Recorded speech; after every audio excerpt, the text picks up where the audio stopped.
आज हम लोग इस लेक्चर में अम्लों के रासायनिक गुण एवं साल्ट के बारे में पढ़ेंगे। क्या पढ़ेंगे? अम्लों के रासायनिक गुण एवं साल्ट के बारे में पढ़ेंगे। अब आप देखिए अम्लों के रासायनिक, अम्ल और क्षार के रासायनिक गुण में सबसे पहले आप देखें अम्ल के रासायनिक गुण और यहाँ पर क्षार के रासायनिक गुण देखें। ठीक, अम्ल के रासायनिक गुण में सबसे पहले देखें रिएक्शन विथ मेटल, अर्थात अम्लों की अभिक्रिया धातु के साथ। यानी क्या है? पहला रिएक्शन विथ मेटल, अम्लों की रिएक्शन विथ मेटल यानी अम्ल की अभिक्रिया धातु के साथ क्या होगा, और रिएक्शन विथ मेटल यानी क्षार की अभिक्रिया धातु के साथ क्या होगा। तो ध्यान दें, अगर एसिड की अभिक्रिया धातु के साथ कराते हैं तो लवण बनता है और हाइड्रोजन गैस निकलता है। लेकिन ये भी ध्यान रखेंगे एक विद्युत रासायनिक श्रेणी है, वो विद्युत रासायनिक श्रेणी आप इलेक्ट्रोकेमिस्ट्री पढ़ाया जाएगा। अर्थात विद्युत रासायनिक श्रेणी यानी ऐसे कह सकते हैं जो धातु विद्युत रासायनिक श्रेणी में हाइड्रोजन के ऊपर स्थित होता है वो सभी धातु जो है अम्ल से क्रिया करके हाइड्रोजन विस्थापित करते हैं। इसका मतलब देखिए, यानी फिर से एक बार मैं बता दूं, विद्युत रासायनिक श्रेणी है, ये हाइड्रोजन है, इसके ऊपर जितने भी एसिड हैं वो सभी अम्ल से क्रिया करके हाइड्रोजन विस्थापित करते हैं। इसके नीचे कॉपर है, एजी है और साथ में कॉपर, एजी और एयू, तीन ऐसे एलिमेंट हैं। ये सभी तीनों धातु जो अम्ल से क्रिया करके हाइड्रोजन विस्थापित नहीं करते। अर्थात कॉपर को H2SO4 से क्रिया कराया जाए तो ये हाइड्रोजन विस्थापित नहीं करता है, यानी CuSO4 बन जाएगा प्लस SO2 बन जाएगा और H2 हो जाएगा। इसको फिर से एक बार देख लीजिए। और इधर देखें, जैसे इधर है आपका एल्युमिनियम है, जिंक है, ये एल्युमिनियम है, जिंक है, ये मैग्नीज है, ये आयरन है, मतलब जो यहाँ पर सोडियम है, मतलब जो भी है इस तरह से। यानी क्या कहेंगे, विद्युत रासायनिक श्रेणी में जो धातु हाइड्रोजन के ऊपर है तो आप इन तीन को रख लीजिए जो नीचे है। यानी विद्युत रासायनिक श्रेणी में कॉपर, एजी, एयू, ये तीन एलिमेंट ऐसे हैं वो हाइड्रोजन के नीचे हैं। कॉपर, एजी और एयू, मतलब कॉपर है, सिल्वर है, गोल्ड है। यानी आप तीन एलिमेंट कॉपर, सिल्वर और गोल्ड, ये तीन एलिमेंट ऐसे हैं जो विद्युत रासायनिक श्रेणी में हाइड्रोजन के नीचे हैं और ये अम्ल से क्रिया तो करते हैं लेकिन हाइड्रोजन गैस नहीं विस्थापित करते हैं। क्या विस्थापित करते हैं? यानी बनता SO2 गैस बनाते हैं, अर्थात ये बनता रिएक्शन होता है। ठीक, लेकिन अगर इसमें से अगर एल्युमिनियम है, जिंक, ये सब अगर अम्ल से क्रिया करते तो वही देखिए, यानी विद्युत रासायनिक श्रेणी में जो धातु हाइड्रोजन के ऊपर है वो सब अम्ल से क्रिया करके हाइड्रोजन गैस विस्थापित करते हैं। जैसे HCl अम्ल है और जिंक जो है विद्युत रासायनिक श्रेणी में हाइड्रोजन के ऊपर है, जिंक ये अम्ल से क्रिया करेगा तो हाइड्रोजन गैस निकलेगा। और फिर से एक बार मैं बता दूं, विद्युत रासायनिक श्रेणी में जो धातु हाइड्रोजन के ऊपर है वो अम्ल से क्रिया करके हाइड्रोजन विस्थापित करते हैं, जो धातु हाइड्रोजन के नीचे हैं वो अम्ल से क्रिया करके हाइड्रोजन विस्थापित नहीं करते हैं। और ये तीन ऐसे वो नहीं करते, इसको याद कर लीजिए, बहुत इंपॉर्टेंट है, कॉपर, एजी और एयू। अब आते हैं, अगर HCl एल्युमिनियम के साथ क्रिया करेगा तो यहाँ पर तब भी हाइड्रोजन गैस निकलेगा। इसका मतलब है विद्युत रासायनिक श्रेणी में जो धातु हाइड्रोजन के ऊपर है, मैग्नीज भी होगा, आयरन भी होगा, ये सभी अम्ल से क्रिया करके हाइड्रोजन विस्थापित करते हैं। क्लियर? लेकिन इधर की तरफ आते हैं, अगर कोई क्षार है, अगर वो क्षार है किसी मेटल से क्रिया करता है तो लवण बनेगा और हाइड्रोजन गैस ये भी विस्थापित करेगा। अब यहाँ देखिए, यहाँ पर अगर जिंक है, यहाँ पर जो है सिर्फ चार एलिमेंट, चार ही मेटल क्रिया करते हैं। एक एल्युमिनियम क्रिया करता है, जिंक क्रिया करता है, Sn क्रिया करता है, Pb करता है। ये ध्यान रखेंगे, क्या है, चार ही ऐसे जो एलिमेंट है वो बेस से क्रिया करके साल्ट और हाइड्रोजन गैस विस्थापित करते हैं। जैसे सोडियम हाइड्रोक्साइड क्षार है, जिंक से क्रिया करके सोडियम जिंकेट, इसका क्या नाम है, Na2ZnO2 का सोडियम जिंकेट और हाइड्रोजन गैस बनता है। इसके अलावा अगर एल्युमिनियम, अगर ये बेस है एल्युमिनियम हाइड्रोक्साइड है, अगर इससे क्रिया करता है तो क्या बन जाएगा आपका, या से कर लीजिए तो सोडियम मेटा एल्यूमिनेट बनेगा। समझ पा रहे हैं ना? इस यानी हाइड्रोजन गैस दोनों विस्थापित करते हैं लेकिन बेस जो है इन्हीं चार से क्रिया करेगा और ये जो है विद्युत रासायनिक श्रेणी में जो जितने एलिमेंट उन सबसे क्रिया करें। अब आते हैं reaction with carbonate and bicarbonate, यानी जो आपका बेस है, यानी जो क्षार है वो जो है यानी कार्बोनेट और बाइकार्बोनेट से क्रिया नहीं करता है। ध्यान रखेंगे किसी भी बाइकार्बोनेट। अब यहाँ reaction with carbonate and bicarbonate, इधर देखें अम्ल जो है वो मेटल कार्बोनेट से क्रिया करके लवण बनाता है, CO2 गैस निकल जाता है, H2O बनता है। ठीक, जैसे HCl एक अम्ल है, Na2CO3 मेटल कार्बोनेट है, NaCl लवण है, CO2 निकल गया, गैस निकल जाएगा। ठीक, और जल बन जाएगा। अब फिर यहाँ अम्ल जो है मेटल बाइकार्बोनेट से यहाँ भी लवण CO2 और H2O बन जाता है। जैसे HCl, NaCO3, NaCl, CO2 और H2O निकल जाता है। एक यहाँ पर नोट लिखा है, ध्यान रखिए, कभी भी कोई CO2 गैस अगर निकलती है उसमें अगर उस CO2 गैस को कैल्शियम हाइड्रोक्साइड में पास करते हैं तो उस CO2 गैस का कलर कैसा होता है, दुधिया होता है, व्हाइट, यानी CaCl कैल्शियम कार्बोनेट का व्हाइट और शेप आता है। इससे पता चलता है वो CO2 गैस निकलती है, समझ पा रहे हैं। और CaCO3 जल से क्रिया कराएंगे फिर CO2 तो बन जाएगा कैल्शियम बाइकार्बोनेट बन जाएगा। ये तो आपको किसकी प्रॉपर्टी है, यानी अभी अम्ल और क्षार की दो प्रॉपर्टी हुआ। अब इसके अलावा अम्ल और क्षार की अगली प्रॉपर्टी अब देखिए, अम्ल और क्षार की अगली प्रॉपर्टी में आप देखें, इसके अलावा अम्ल और क्षार की यानी जो अम्ल की अभिक्रिया मेटालिक ऑक्साइड, यानी तीसरे नंबर में हो जाएगा रिएक्शन विथ किसके साथ, metallic oxide, META, metallic oxide के साथ रिएक्शन, किसके साथ, मेटालिक ऑक्साइड। यानी अम्ल की अभिक्रिया जो है, यानी यहाँ पर एसिड कर देते हैं, क्या है, एसिड प्लस मेटल ऑक्साइड या मेटल ऑक्साइड, इसके साथ क्रिया कराते हैं तो ये बन जाएगा आपका जो बनेगा साल्ट बनेगा और H2O बनेगा। यहाँ पर साल्ट प्लस H2O बनेगा, क्या बन जाएगा, साल्ट और H2O बन जाएगा। जैसे आपका CO प्लस 2HCl यानी एसिड 2HCl करते हैं और ये मेटालिक ऑक्साइड CO है और ये बन जाता है CuCl2 बन जाएगा और प्लस यहाँ पर H2O निकल जाएगा, ठीक। इसके अलावा अगर 2HCl ही करते हैं और यहाँ पर MgO ही करते हैं तो यहाँ हो जाएगा MgCl2 प्लस H2O हो जाएगा, क्लियर। अब इसके अलावा आप देखें, यानी नॉन मेटालिक, यानी जो आपका बेस की तरफ आते हैं, तीसरा प्रॉपर्टी इधर हो जाएगा, यानी reaction with non metallic oxide, non metallic oxide, यानी क्षार की अभिक्रिया, क्षार जो है नॉन मेटालिक ऑक्साइड के साथ क्रिया करता है और अम्ल जो है वो मेटालिक ऑक्साइड के साथ क्रिया करता है।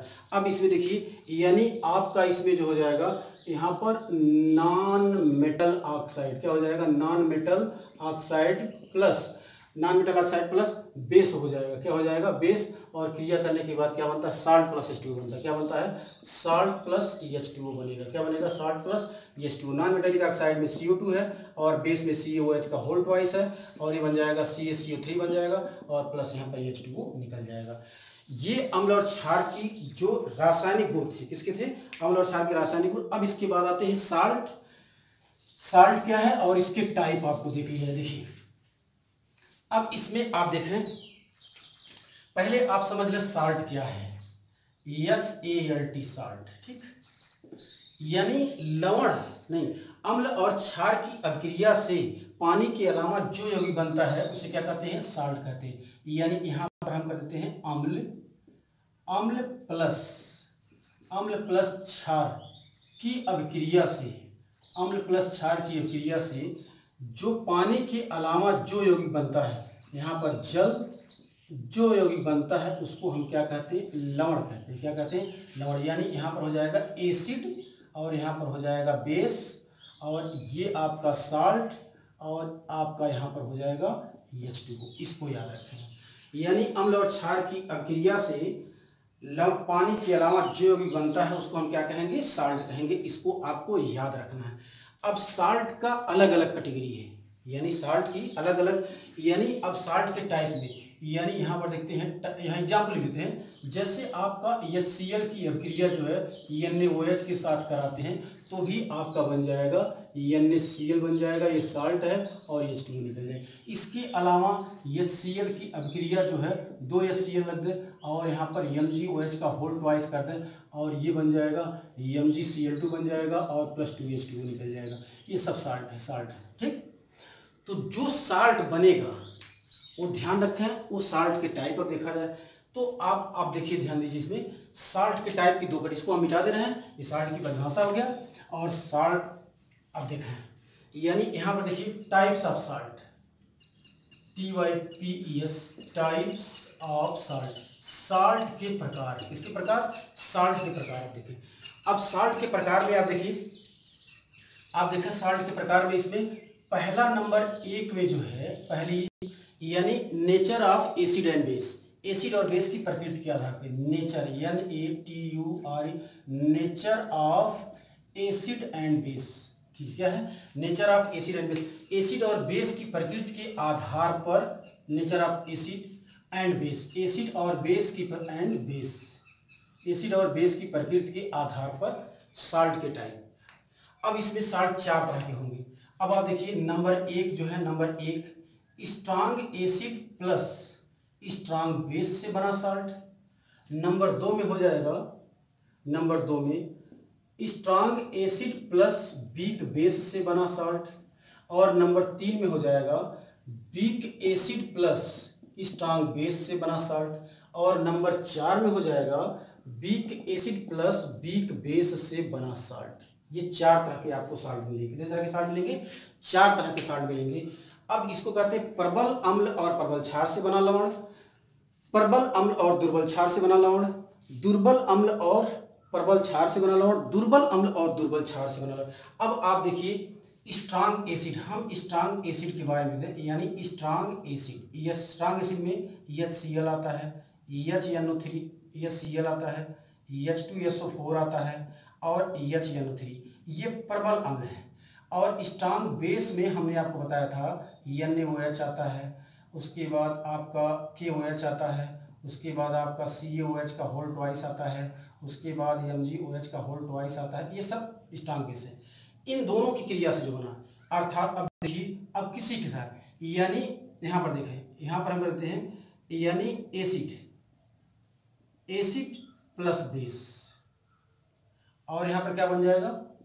साल्ट बन जाएगा और प्लस पानी बन जाएगा। ठीक है, अब साल्ट और पानी तो बनेगा। अब इसमें देखें साल्ट में स्ट्रांग, अब एसिड में अगर हम HCl रख दें, HCl के साथ NaOH रख दें, NaOH रख दें, तब भी हमारा NaCl बन जाएगा, साल्ट है, और यहाँ पर बन जाएगा H2 बन जाएगा। इसके अलावा हमारा HCl ही रहे और यहाँ पर KOH रहे तो हमारा KCl, इसका मतलब ये हुआ प्लस H2 बन जाएगा। NaCl किस तरह का साल्ट है? प्रबल अम्ल और प्रबल क्षार से बना लवण है। ठीक, उसी के अलावा HCl ही रहने दीजिए, ये 2 कर दीजिए, और हमारा MgOH का होल ट्वाइस कर दीजिए, और ये बन जाएगा MgCl2 बन जाएगा, और प्लस 2H2 बन जाएगा। इसके अलावा हमारा वही सब कुछ रहने दीजिए, 2HCl ही रहने दीजिए, और यहाँ पर हमारा CaOH का होल ट्वाइस कर दीजिए, और ये बन जाएगा CaCl2 प्लस 2H2 बन जाएगा। अब आप देखिए, ये प्रबल अम्ल और प्रबल क्षार से, प्रबल अम्ल और प्रबल क्षार से बना लवण, सब इस तरह के लवण। अब एक HCl, इन सबको हम हटा देते हैं, HCl को हटा करके सब हम H2SO4 कर देते हैं, और H2SO4 ये 2 कर दीजिए, तो यहाँ पर जो बनेगा पानी तो वही निकल वही रहेगा, और यहाँ पर जो बनेगा वो Na2SO4 बन जाएगा, और क्या है 2H2O निकल जाएगा। ठीक, और वही सब कुछ H2SO4 ही यहाँ रहने दें, यहाँ पर भी H2SO4 ही रखें, तो ये 2 कर लेंगे, यहाँ K2SO4 बन जाएगा, क्या बन जाएगा? K2SO4 बन जाएगा, और 2H2 हो जाएगा, और वही सब कुछ रहने दें, यानी H2SO4 ही रहने दें, तो यहाँ बन जाएगा MgSO4 बन जाएगा प्लस 2, और वही रहने दें, H2SO4 ही रहने दें, और यहाँ पर बन जाएगा CaSO4 बन जाएगा। इस तरह से और भी साल्ट हो सकते हैं। ये तो यानी कुल मिला जुला करके प्रबल अम्ल और प्रबल क्षार से बना लवण है, आपको हमने बता दिया। क्लियर? अब आते हैं दूसरे तरह का जो साल्ट होता है, स्ट्रांग एसिड और वीक बेस से। अब यहाँ पर चलते हैं स्ट्रांग एसिड में, देखते हैं HCl ही है, यहाँ पर H2SO4 ही है, और यहाँ पर HNO3 है। ठीक है, ये 3। अब वीक बेस की बात करते हैं, तो वीक बेस में आपका आ जाएगा, एक है इसमें, यानी वीक बेस में आपका NH4OH आ जाएगा। ठीक है, क्या आ जाएगा? NH4OH आ जाएगा। यही ऐसा नहीं है, AlOH का होल थ्राइस एल्युमिनियम हाइड्रोक्साइड आ जाएगा, होल थ्राइस, और यहाँ पर ZnOH का होल ट्वाइस आ जाएगा, यहाँ पर FeOH का होल थ्राइस। ये सब वीक बेस है। क्लियर? क्या है? वीक बेस है। उसी तरह से आप इसकी भी क्रिया कराएंगे, आप इस HCl की अभिक्रिया, यानी यहाँ पर देखें HCl की अभिक्रिया प्लस किसके साथ? NH4OH के साथ कराएं तो भी बन जाएगा, यानी हो जाएगा आपका NH4Cl हो जाएगा प्लस H2 साल्ट बन गया। ये साल्ट किस तरह से? वीक एसिड और स्ट्रांग एसिड और वीक बेस से बना है, स्ट्रांग एसिड और वीक बेस से। फिर इसी HCl की अभिक्रिया AlOH के होल थ्राइस से करा दीजिए, होल थ्राइस से करा दीजिए, इसको 3 कर दीजिए, ये बन जाएगा AlCl3 बन जाएगा। क्या बन जाएगा? AlCl3 प्लस 3H2 निकल जाएगा। क्लियर है? इन सब की क्रिया, इसकी क्रिया इसके साथ कराइए, इसकी कराइए, इसके साथ कराइए, इसके साथ सब करा लीजिएगा। ठीक, उसी तरह से आप जितने साल्ट, इसकी क्रिया इसके साथ, इसके साथ, इसके साथ, इसके साथ करें, इसी तरह से इन सब इसकी क्रिया इसके साथ, इसके साथ, इसके साथ, इसके साथ। तो आपको पहचानना क्या रहेगा? प्रबल कौन सा साल्ट किस तरह से बना हुआ है। यानी अब से जैसे एग्जाम्पल के तौर पर कह देते हैं, अगर हम कहते हैं AlCl3 किस तरह का साल्ट है, तो क्या कहेंगे? यानी स्ट्रांग एसिड और वीक बेस से बना साल्ट है। क्या है? स्ट्रांग एसिड और वीक बेस से बना साल्ट है। अब आते हैं तीसरे नंबर में, आते हैं तीसरे नंबर में, यानी वीक एसिड और स्ट्रांग बेस से। अब देखिए, वीक एसिड में हम कर देते हैं H3PO4 कर देते हैं, और HNO2 कर देते हैं, और COOH, यही रखिए आप इतनी।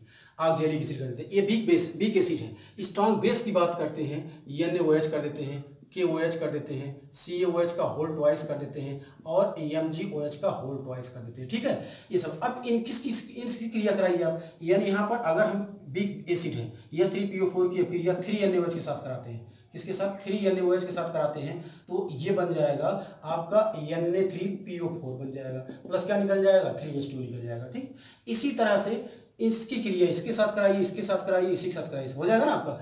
और इसकी क्रिया सबके साथ, फिर इसकी क्रिया सबके साथ, इसकी क्रिया सबके साथ। एक हम यहाँ पर और बताते हैं, इसकी क्रिया इसके साथ कराते हैं, COOH की अभिक्रिया, ये ऑक्जेलिक एसिड है, प्लस 2 मॉलिक्यूल NaOH अगर रखते हैं तो बन जाएगा, क्योंकि दो H प्लस है तो C सोडियम ऑक्जेलेट बन जाएगा, COONA बन जाएगा और प्लस 2H2O निकल जाएगा। ठीक है, ये रहा आपका वीक एसिड और स्ट्रॉन्ग बेस से बना साल्ट। एक तीसरा साल्ट आता है जो वीक एसिड और वीक बेस से बना साल्ट। अब वीक एसिड में हम चलते हैं CH3COOH। ठीक है, क्या हो जाएगा, CH3, acetic acid weak acid है। ठीक है, वीक एसिड ये भी है। इसके अलावा आपका H3PO4 भी और भी है, ऐसा नहीं है। वीक बेस की हम बात करते हैं, वीक बेस की हम जो बात करते हैं NH4OH है। क्या है, NH4OH। इन दोनों से जब क्रिया कराएंगे CH3COOH प्लस NH4OH और बन जाएगा CH3COO plus H2O ammonium acetate बन जाएगा। यानी कुल मिला जुला करके आपके साल्ट के पहले टाइप में nature of acid and base, अम्ल और क्षार की प्रकृति के आधार पर आपके साल्ट के टाइप को बताया गया। अगला लेक्चर अगले